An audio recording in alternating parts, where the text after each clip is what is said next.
Piracy is not the inclination to steal. It is also a reflection of how hard we make it for fans to access content. You came from no background in the sport industry to break history in the sport industry. Football is tremendously difficult to monetize. I would have put Inter Miami games on the Messi channel. What was the first deal of a major league with a big tech platform? Absolutely. How do you create sustainability for the future of sports business? Welcome to Game Day, and today, live from New York City, I'm here with my good mate, Bo. What's going on, brother? How are you? It's been a long time since I last seen you. I know. It's been, I want to say 3 years, 4 years. Yeah, at least. Since we've been at Madrid. Yeah. You know, so we went to the Pantera. You remember? Yeah, so, but, you know, I think a personal goal for you was to teach non-Spaniards that Madrid was the better city than Barcelona. And I think that you succeeded doing that. I know that a lot of Americans, when they go to Spain, they want to go to Barcelona. They want to see the beaches and the restaurants and the bars and clubs. But you've shown me much more of an elevated experience in Madrid. Of course, that is your home turf. But yeah, I can't wait to get back. And I was also very happy to show my wife Madrid with you. And so such a beautiful city, full of culture. It's vibrant. It's very much like home here in New York. Yeah, so, I mean, I just wanted to give back what you gave me every time I come to New York, which is amazing. Yeah. So, you know, well, you had an amazing experience in the sport industry at the Gameday Podcast. We're trying to give people an inside view on what's going on in sports, especially from the business perspective. So why don't you tell us a little bit about your career and your journey in sport industry? I mean, the sport industry has been, you know, I know a lot of folks try to break into sports. It is very tough to break into sports, right? And we have gone into this industry in various ways. I know you lived and grew up in the sports industry. I did not. You know, I grew up with sports as a spectator. I am not a blessed athletic individual. And so for me is how to be a better nerd in the sports industry. And so what has really appealed to me when I was younger, you know, first and foremost is sports was a common ground and a source of identity. I came to the US when I was 3 years old, quintessential immigrant story. My parents came with 9 bags and a few $100. You know, I was 3, my sister was 1, and they made it work, right? And so could barely speak English then, you know, I only spoke Korean within my family. And so the quickest way to connect with my classmates when I was in grade school was through my love for sports, right? And so I grew up in Nashville, Tennessee. You know, right now there is a professional NHL team and an NFL team as well as an MLS team.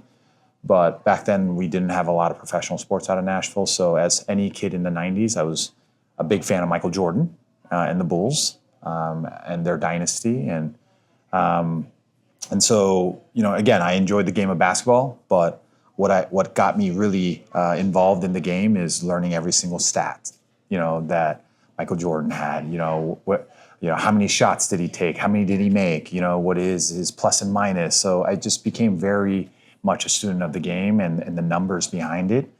You know, I went to a liberal arts college called Cornell University in upstate New York. I studied history and government. So nothing related to sports. Nothing to do with sports. Yeah. And so right out of college, I happened to get a job at Microsoft. And I worked on our monetization team, kind of creating much more of an online monetization strategy beyond just the software that they sell on Windows or Office.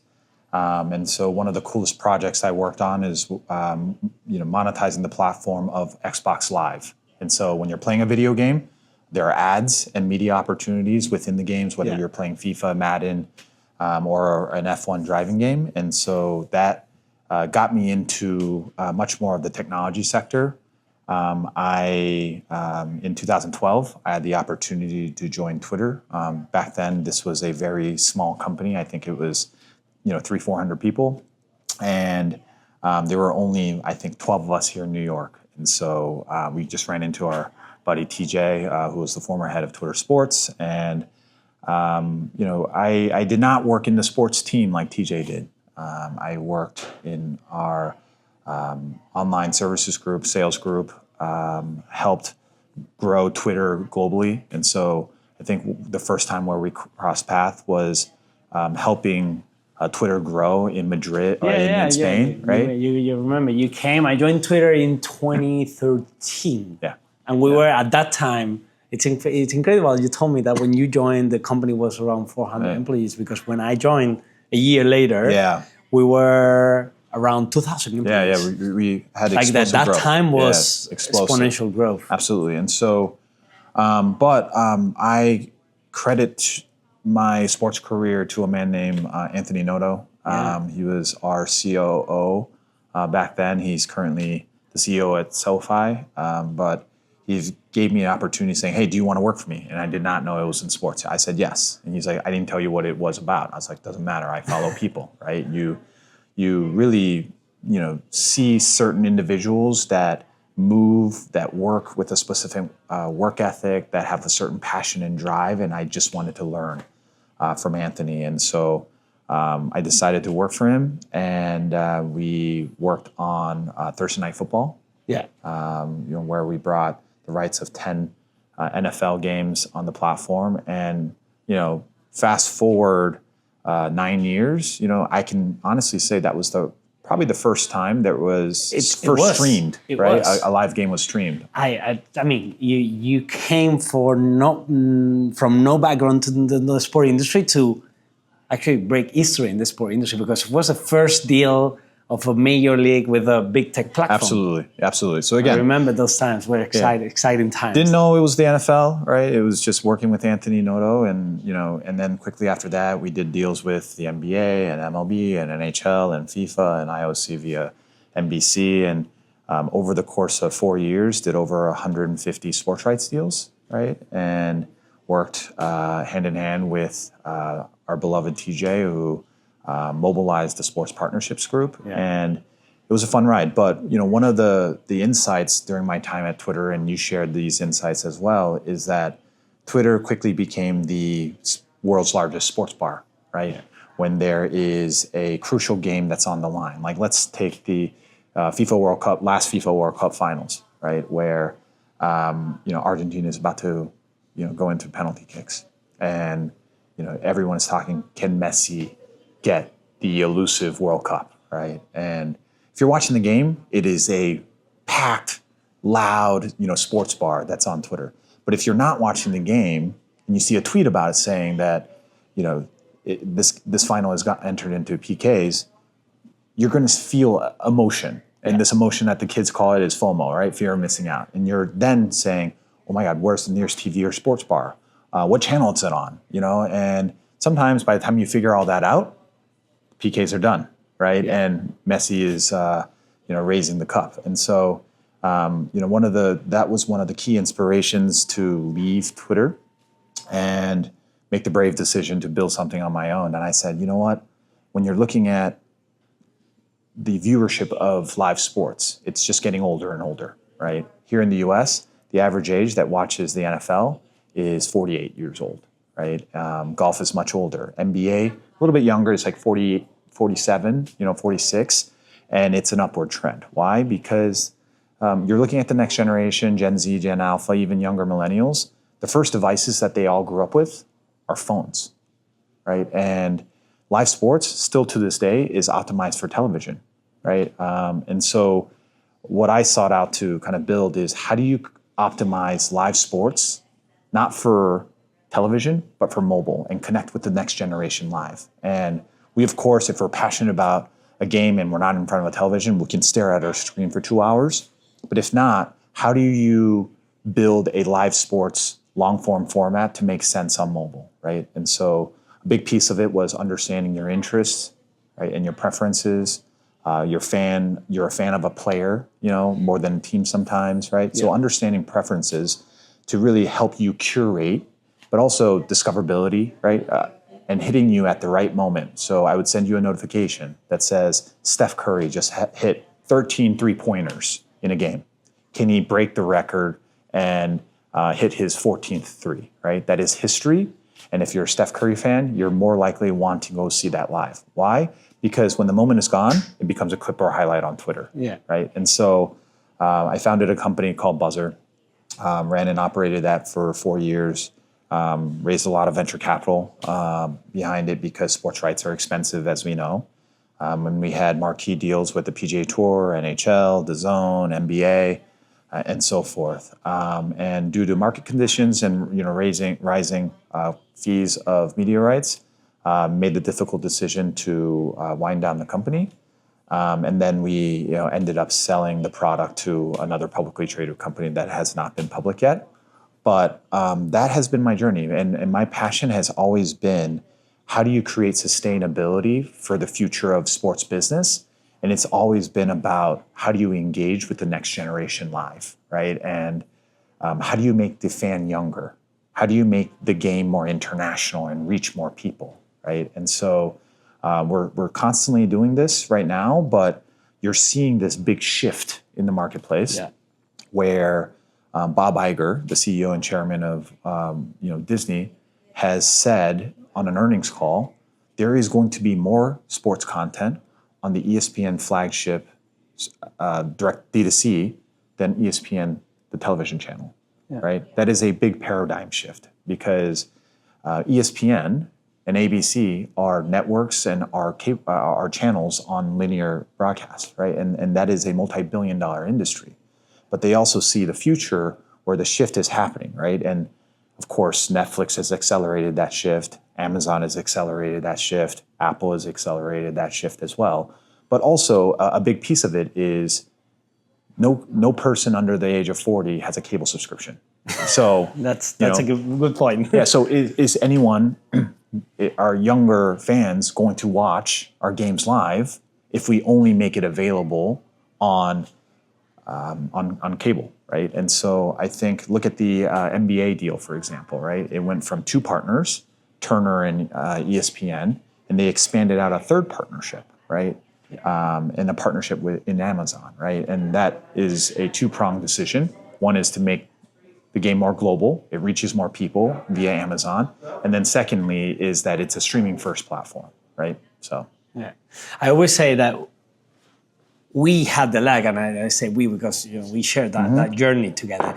We had the lag to be involved in the sport industry, but watching it from the point of view of big tech platforms. And the most interesting thing about working in a tech platform for me, at such a scale, first Twitter, then Meta, was that you realize that people and product decisions are made not on intuition, they're made on actual user behavior. And when Instagram, when Facebook, when TikTok, when they release a product, it's because they've seen a behavior in the users, and they want to give a better answer to that behavior. And having seen throughout our career that shift that you were mentioning from traditional linear TV consumption to a different type of consumption where interaction is key, has been a very, very, very interesting journey. Absolutely. And to your point, like our shared background at Twitter, right? If you're watching the game, you're tweeting, right? If you're not watching the game, that is a great moment to bring people who are not watching the game to go watch the game, right? The challenge that we need to collectively solve as an industry is, how do you make that access simpler, right? More simple. And because there's just so many subscriptions and cable bundles and all that, we make it very complex for our fans, right? There was a news article or an op-ed, written by a former ESPN writer, June Lee, that wrote that if you wanted to follow every game and every team and every sport, an American in a year would have to spend an average of $4,280. That's a lot. Yeah. And so no kid's going to spend that, right? And so one of the things that we don't talk about enough is piracy, right? Piracy is not the inclination to steal. It is also a reflection of how hard we make it for fans to access content, right? And so you've seen that evolution happen in the music industry. Yeah, I always do that comparison between the the sport and the music industry. I think now in sport, we live in the same thing that the music industry lived 25 years ago when Napster came out. Yeah. And the positive of piracy, if I must say, is that it's a signal of interest, right? Yeah. People want to watch, like to a point where they want to take it, wrongfully take it, right? But this is something that we have to just get real as an industry. Is like, how are we combating that? And one of the ways to really combat that, yes, is to secure your stream, but more importantly is like, how do you make those streams much more accessible, right? And so, in reflection, and this is no reflection of any business decision of the big distributors out there, but when Messi came into this country, right, and started playing for MLS, his time at the MLS is finite, right? And so how are you making Messi's content much more accessible rather than putting it behind a paywall, right? And so one idea that I've always been very passionate about, and I know that Cristiano Ronaldo did this with the Saudi Premier League, is making some of his games, the Al Nassr games, available on Cristiano's 200 million Instagram followers. I don't know exactly how many millions he has, but it's in the hundreds, right? And so that's very creative. It kind of breaks the model that currently exists, right? And so, again, when live sports is now moving from linear to streaming, right? The legacy television networks now all have streaming platforms. We also have to rethink what the fan consumption experience is, and that kind of leads to the current company that I'm at called Transmit. I was involved very early on in the founding of it as an advisor. Investor. The CEO and founder is a good friend of mine. And one of the things 8 years ago that really appealed to me about the product is that it was building monetization products for the streaming future. Yeah. And at the very beginning, it was very hard to get traction because in no way are you thinking about an NFL game being exclusively on a streaming platform. But 2 playoffs ago, NBC Peacock decided to put an AFC wildcard game exclusively on the Peacock. Yeah. What did that do to the subs? It increased their subs by 2.8 million, right? And so when you're kind of thinking about new formats, okay, a lot of leagues, networks, even regional sports networks, which is very unique to the U.S., they were really kind of bundled up in the cable model, and all of a sudden those economics are rolling away. And so a lot of these entities are now going direct to consumer. But what we are quickly learning, and we should always know about this, is that subscription growth takes time, right? And so there's an opportunity cost of moving it off of cable and going direct. Yeah. And so that is a very painful transitionary process, right? I'll give you a very U.S. focused example. The Utah Jazz, right? Their local rights, AT&T owned. And AT&T were paying the Utah Jazz $20 million a year for the right to broadcast the Utah Jazz within the state of Utah and then the surrounding states. AT&T no longer wanted to be in the regional sports rights business. So they said, you know what, we're no longer in. And so that was a $20 million gap. Ryan Smith, the owner of the Utah Jazz, decided to take his team direct to consumer, Jazz Plus. Their first season, they had 20,000 subs. Right, and again, I'm doing unfair math, and these are all public numbers. But say that the season pass is $125, and say that all 20,000 subscribers paid for that. Right, going from 0 to 20,000 in the state of Utah is also an accomplishment in itself. But if you're doing straight math, that's $2.5 million. You're used to getting $20 million. Now you're getting 2.5, and so there's a $17.5 million opportunity cost. Right, now replicate that across all the teams, the networks. The leagues, you're starting to kind of see the implications here. And again, streaming is a great idea and it's the path of the future, but you also have to really think about the subscriptions are going to take time. What we do at Transmit is we are a video software company that layers on top of live games to create these natural moments where we can create more ads. That is very native to the platform. And they are addressable and tailored and targeted. So Kike, you and I can be watching the same PSG Real Madrid game. But when a goal happens, you see a Heineken ad and I see a Mercedes ad, right? Because just like no Amazon homepage is the same, right? You and I are very different, right? And so we have then kind of rolled this out utilizing AI to say, for every walk in baseball, Johnny Walker has an ad that says "Keep walking," and so we can fit a lot of very contextually relevant, and I'm talking about picture-in-picture video ads, right? Soccer or football is tremendously difficult to monetize, right?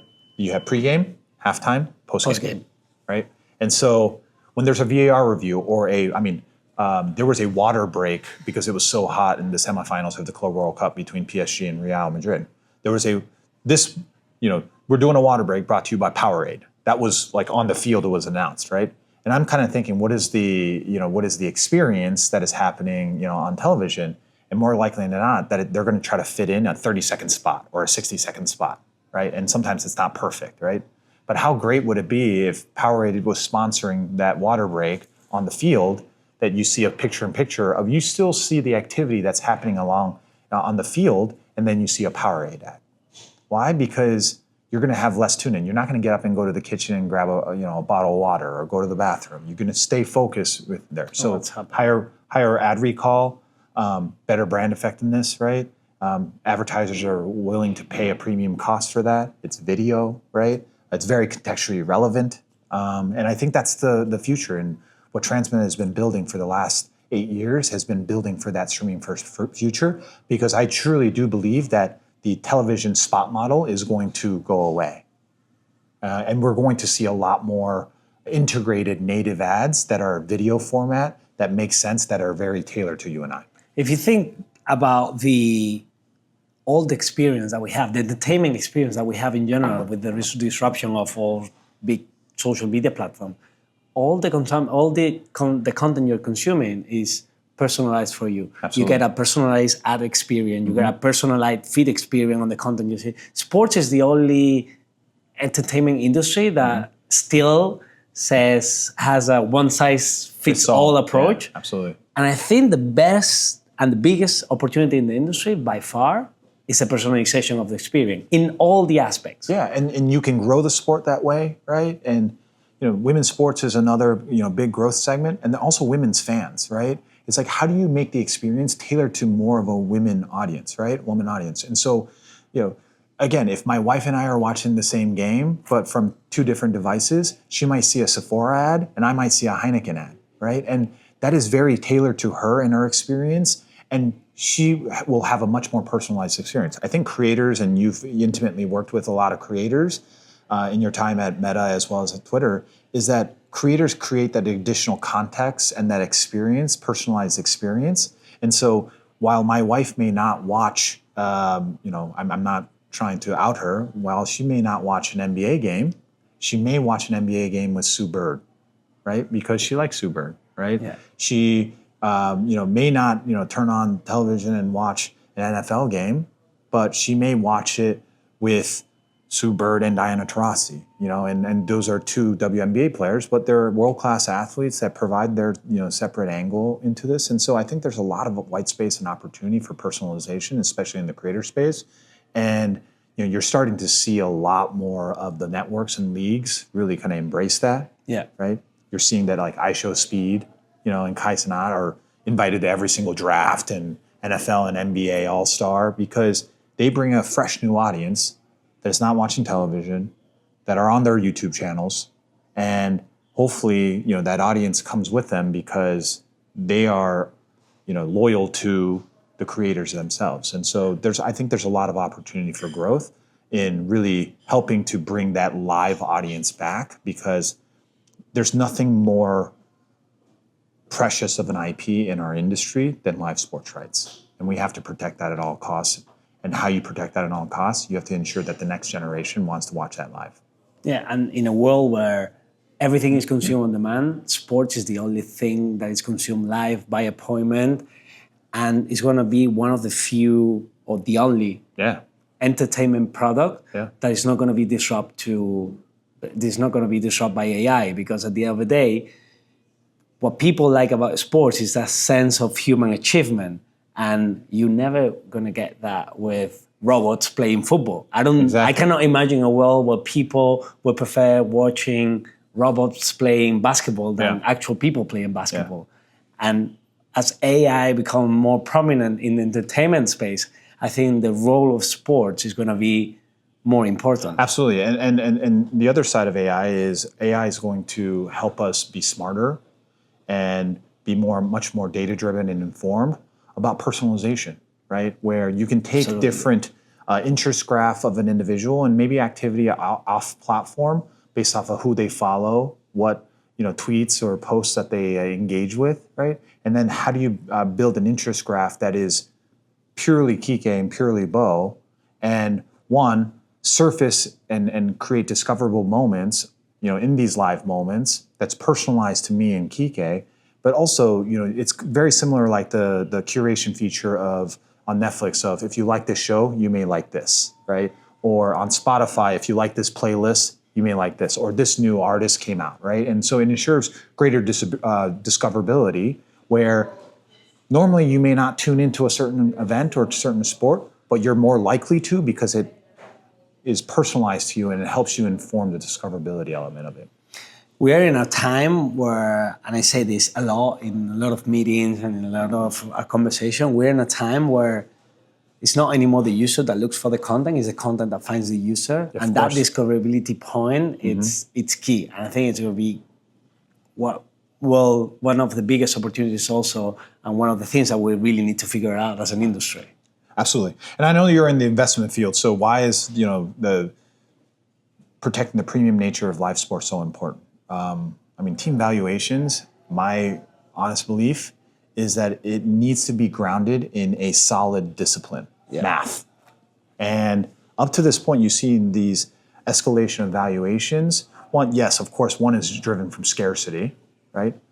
But two is that it's a reality where we've run out of billionaires in the world to actually buy teams at the soaring valuation prices, right? Where we opened up to private equity shops and funds as well as sovereign funds. So that is going one direction, right?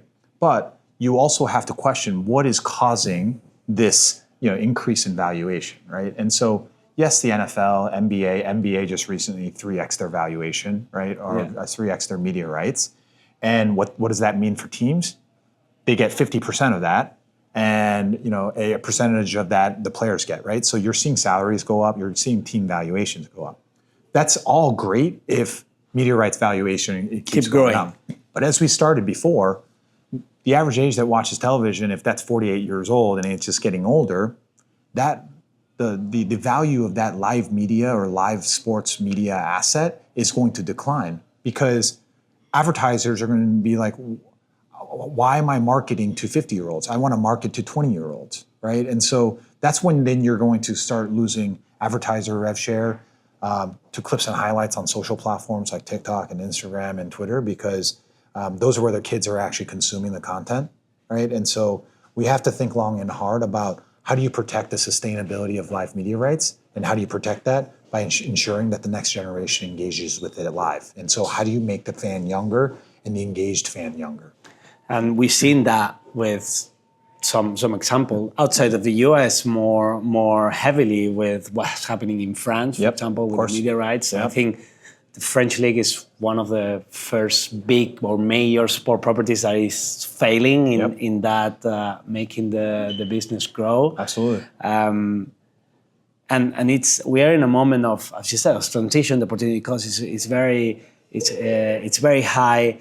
And I think it all will come down to the user experience because going back to the example of the music, I remember you always listen executive of the music industry saying, okay, piracy is a big problem and this is what's causing the disruption of what is causing the losses on the value and everything. But suddenly Spotify comes in, you create a great experience for the users. And piracy goes away. Yeah. Essentially, you don't hear about Napster anymore, right? So I do think that live sports is much more expensive than music, right? But and it would just take a war chest of capital to actually consolidate. To be quite honest, also I don't think that leagues will want that, right? To consolidate, right? When you're looking at media rights deals that are happening. Even if they're putting it on streaming platforms, they're still putting it on linear television, right? And so it's to create balance, right? And also and this is much more of a personal belief, is to kind of retain leverage, right? the minute that you give all of your IP rights to a technology company that knows the users better than you do, right? That knows how to curate it, right? There might be a point where they say, you know what? Here's the price tag to Mr. League. Here's the and Mrs. League. Here's the price tag to distribute your content. Here's the marketing fee that we will take, right? And so, yes, that's a very drastic statement, but I do think that there are checks and balances, and there's a reason why, there is a blend. You're seeing a blend of streaming first and networks, because there needs to be that balance. Because the next cycle of rights, what are you going to do if you put it all on a streaming platform? And also, you might price people out, the same way that we are pricing out professional teams to one single individual, right? And so I think there's a lot of intricacies that are involved with it, but definitely we're in this transitionary phase of still investing in distribution pipes of legacy platforms, but also of the future, which is streaming. I think you cannot go drastically into streaming, because you're living, then you are at the risk of living outside the older generation that still enjoys their big screen experience, where they say, I want to watch the game in my sofa with my beer in a big screen, and enjoy that experience. Absolutely, yeah. So I mean, I'm not as familiar with the music industry, right? But it would be interesting to hear just off record from a music label executive of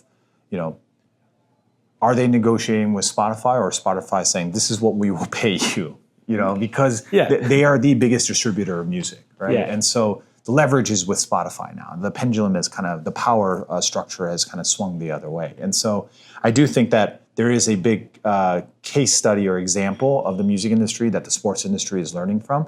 But you're also seeing that, if that swings all the way with a technology company, then you're going to lose your leverage. And so in a lot of ways, you have to balance. But again, it comes down to how are you creating, one, it's just engaging with the next generation live, but two, it's how are you creating additional revenue sources, right? And in your experience, you had a lot of deal experience, negotiating rights with all sort of rights holders. For you, what's the biggest difference that you've seen from the U.S. rights holders versus the international ones? Yeah, I mean, that's a great question. I was on a panel of the game of global sport, and we were talking about the game of soccer and football as the U.S. prepares to be the host nation for the World Cup next year. And it's an interesting dichotomy, because you have the two of the major leagues here, the NFL and NBA, and they're trying to be global, right? And then with the game of soccer and football, you have the opposite problem of taking a global sport and trying to grow it here in the U.S., right? So it's very interesting. I think that when you're looking at from a just fan perspective, right? It's whether it be Cristiano or Messi or Sonny, right? We were joking about how the Spurs signed Sonny, you got the entire country behind you, right? I do think that players and individuals have a lot more power, right, and influence, right, to move audience. I would be curious to think of just pick the brain of any front office to see that in the future is social following or distribution potential via that individual. Take into account how much you pay the salary, of the player, right? Because it no longer becomes NBA on ESPN. It becomes LeBron James on ESPN, that plays on the Lakers, that's on ESPN, right? And so in certain ways, it's kids don't care if it's on ESPN or TNT. All they care about is watching LeBron James or Steph Curry playing. And so I think it's an interesting kind of vantage. In terms of just the global, growing the global sport, NFL and NBA obviously is, NBA is investing in Africa a ton because a lot of the top players are coming from that, as well as Eastern Europe. I think it's very telling that I think in the last 5 years, the MVP of the NBA has not been an American, right? And so that is a testament to how the game has truly grown from a global basis. And but I also do think that this, the opportunity for soccer or football to grow in the U.S. is very promising. I do think that there needs to be changes, structurally done. But the one signal I see, I have a 2-year-old, right? The first game that the first 2 sports that he gravitates towards, soccer, football, and baseball, right? I think baseball because he's just like swinging a bat, but soccer, right? So soccer is tremendously, participatory. It's probably one of the biggest youth sports segments here in the U.S. as well as globally. But I do think that creates a nice pipeline. But I also, find myself being in this U.S. world, U.S. mindset. I try. My parents live in Seoul, Korea, right? And so I try to take some of the insights that Korea market has, and how does that inform me, here in the U.S. But I do think that in Europe or in globally, fandom has tremendously still been about like where you're from, where your family is from, where you grew up. Right? It's that historic legacy of the club. You're very romantic about that idea. And it's romantic and it's personal, right? It's familial, right? It's a cultural thing. Yeah, it's tradition, right? I still don't understand how people decide to be a Atleti fan versus like a Real fan. But it's like you live in the same city and you're your enemies, right? Just very much like New York Yankees and Mets, right? Where if you're born in Queens, you're a Mets fan. If you're born in the Bronx, you're a Yankees fan, right? But I do think that fandom in globally is very much familial, right? You're losing a lot of that here, right? You're seeing kids in New York wearing Steph Curry jerseys, and like I overpronounce it too. Of course, like you see a lot of Jude Bellingham jerseys in Barcelona, I'm sure, because the kids like Jude, right? But I do see just differences in the type of fandom and how you. But that's happening also in Europe. Yeah. If you tell me 10 years ago, and this is something I say a lot, if you tell me 10 years ago that I would see kids in a city like Madrid with all the football tradition that you have in Madrid, with more than 7 teams in the top level, wearing Al Nassr shirts. Yeah. I will tell you 10 years ago that you're crazy. Like, of course. I didn't even knew that they play football in Saudi Arabia. Yeah, of course. And now you go to the park and you see out of 20 kids wearing football shirts, maybe 10, 20% wearing Al Nassr shirt, just because of Cristiano. Suddenly, Al Nassr went to the global stage by taking Cristiano. Same thing with Inter Miami. Inter Miami, and the best, and I think the best example is when Messi joined Inter Miami. They got 800,000 Instagram followers in one day. They made it like 12 million. And that was just the power of Messi and the fandom that brings behind. Yeah, and Messi also did increase, the MLS season pass 200,000 subs. But where I say that there are structural changes is you have this lightning in a bottle opportunity, right? The Apple MLS deal happened prior to Messi joining, right? It kind of, an angel fell on your lap, right? So what do you do with that moment, right? You try to make Messi as accessible as possible, right? And so again, I am not a decision maker at MLS or Apple. I have a lot of friends there. But what I would have done is I would have put Inter Miami games on the Messi channel. On the Messi 100%. YouTube channel. That's the future model. Yeah, I'm convinced that that's the future model. Yeah, and you're seeing emerging, leagues like Kings League, right? Is trying to shake up that model a little bit. But Kings League is still an emerging league. The MLS, EPL, these are establishments, right? And I would love to see much more of this new-minded thinking from the establishments, because that is 100%. The only way you're 100%. Going to capture that kid in Madrid who's wearing an Al Nassr jersey, right? So, going to the example of the Kings League, I really believe that the success of the Kings League, it has nothing to do with the format of the competition.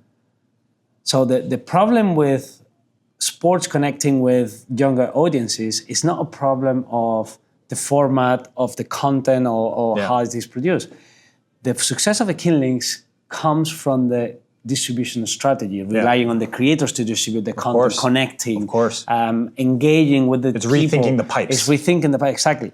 And I think sports need to really look at that and don't think too much about, okay, what I'm going to do to try to change a little bit the format. Or we've seen very new formats and interesting formats develop in very traditional sport. The example of cricket with the 200 and these things. But I think that the answer for the sport industry in general has been, okay, we need to connect with the younger audiences. We need to connect with more people. We're going to add more games to try to make it more quicker and stuff or make like it quicker. that. Forget about it. I really think that it's the distribution strategy and the engagement that you put into the agree. And on the flip side, it's like you see a lot of the emerging leagues, and this may or may not be controversial.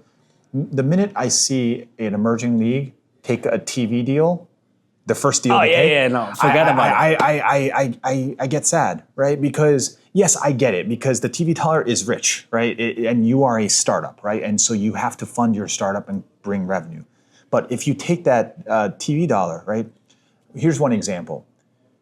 American football, NFL, is the most popular sport in the nation by far, right? Yeah. If you say the top 10 most viewed shows, in the US, they will command 80 to 90% of that every year, depending on an election year, right?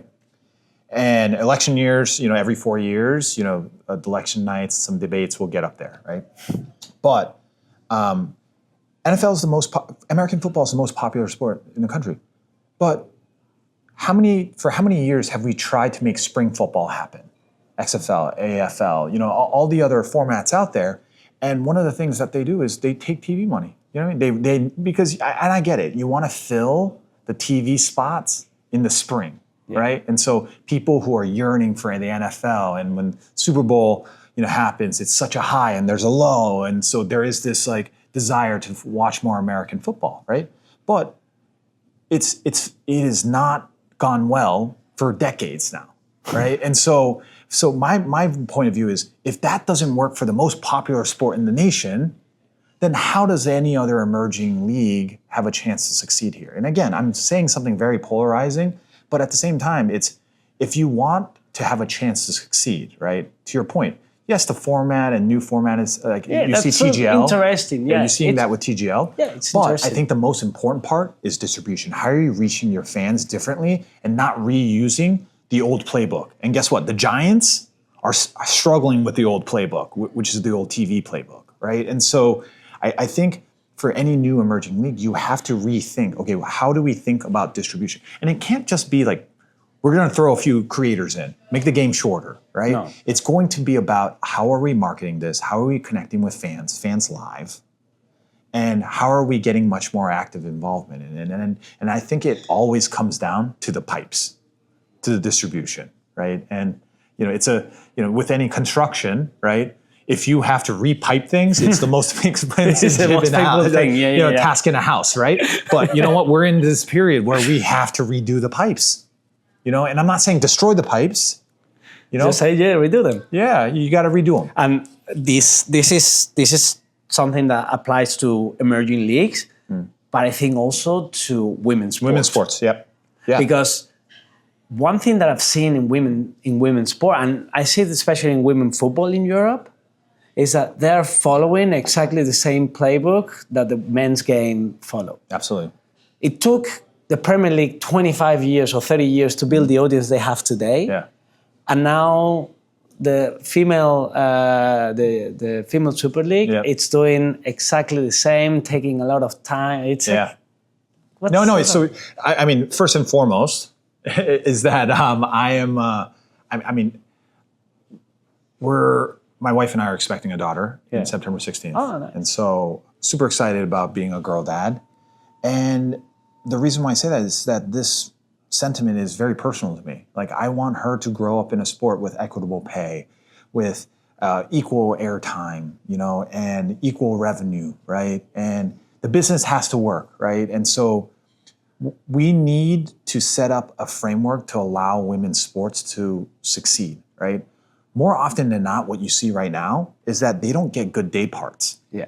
right? Sometimes they go against the NFL, on Sunday afternoon, or sometimes they go against college football, which is a religion here, right? And I'm just like, okay, so if you're going against those, day parts where you're playing during you're playing the day where no one's at home in front of a television, but second, you're counter programming with the NFL and college football and NBA, right? That doesn't make sense, right? So when the viewership is smaller, then the ad dollars are smaller. When the ad dollars are smaller, the revenue is smaller, and the revenue is smaller, then you can't command what you need to do. So yes, there needs to be deliberate intention around when you put the games on, and we have to set up a framework where women's sports needs to exist, right? We live in a country where the women's national team, U.S. women's national team, is more popular than the men's national team, right? And yet there's a gap, even like with NWSL and MLS, there's a gap, and that makes you really think really hard about, are we giving women's sports a chance to succeed within the old framework right now? Right? And so that is absolutely right in terms of emerging leagues, but also women's sports is like, how do we allow these new and burgeoning segments, allow them to succeed and set them up for success? That's an interesting debate. And we said it before, women's sport, it's probably the biggest opportunity in the sport industry at the moment. For me, 3 reasons why this is true. First, because we know the 50% of the population has been ignored in terms of professional sports. Second, women drive culture and social media. Yeah. And the third thing also is that the athletes that today are professional, they started by pure passion. Yeah. They never imagined they're going to make their life out of practicing sports. But for your daughter, your future daughter, she will grow up with a role model that she can follow, and she knows that she follows her passion and she's good enough.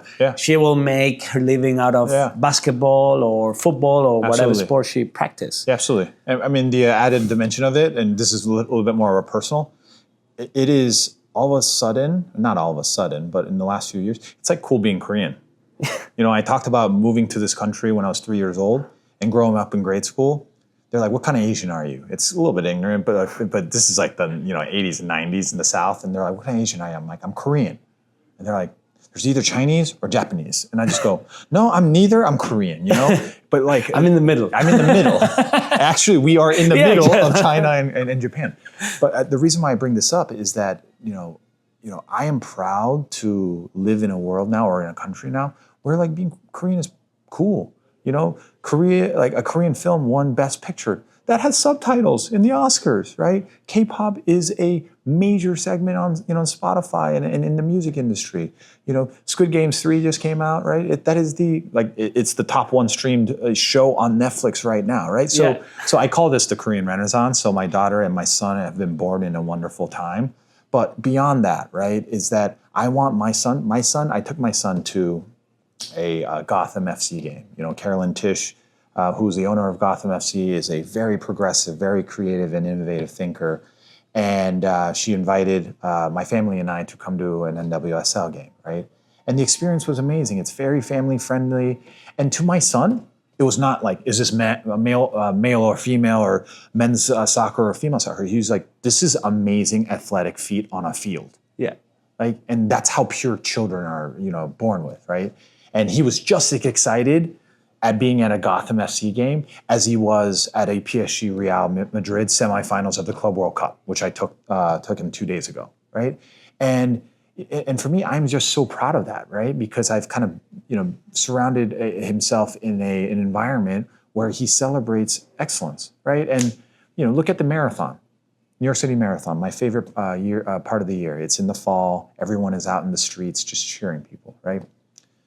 People will go, oh, which one are male and female? No, you're like, no, those people on the road are running a marathon, and that is incredible. That is an incredible human feat, right? And I think that's where it kind of comes back to for me. Yeah. On a personal note, as a to-be father of 2, is that how do I exert my thought, my leadership, but I also my just passion and conviction to create a better world for our children, right? And And that is the world that I want to live in, a world that is worthy of our children.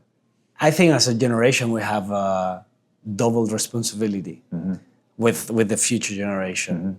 And we have a responsibility with the future generation. And as a sport industry executive, we add a second responsibility. Yeah. The first responsibility we have as a generation is that we were the last generation that left the offline world and transition into the online world. Yeah. So we live in a world. We grew up without phones. We grew up without phones. We started to have it. So it's very important to not forget all the good things that living without phones had. Of course. And we need to transit those values to the next generation.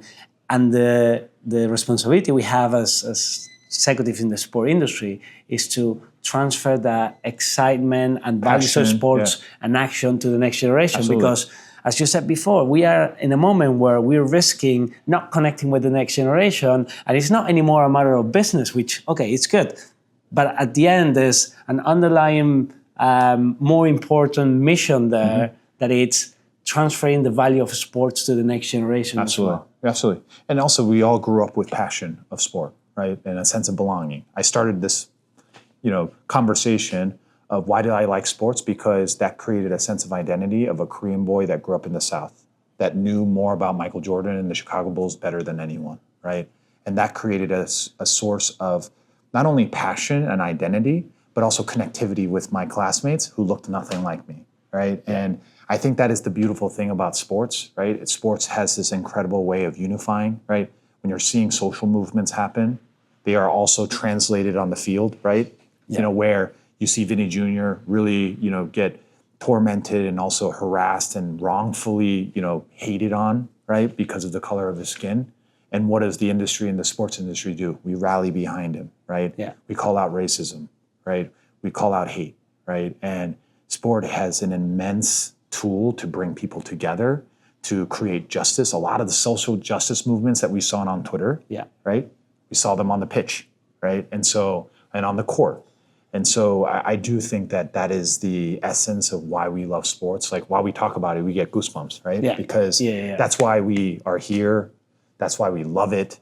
That's why we are so incredibly blessed to be working in an industry that we love. And we happen to have a passion or we happen to have a work that happens to be also our passion, right? That has impact as well. So this conversation has been so inspiring. I think we're going to close with that message of, we work in an industry that it's our work, but also drive passion and bring people together like anything else. Absolutely. So it's great to be here, man. It was a great conversation. Thank you so much for making the time, and we'll repeat very soon when I come next to New York. Absolutely, buddy.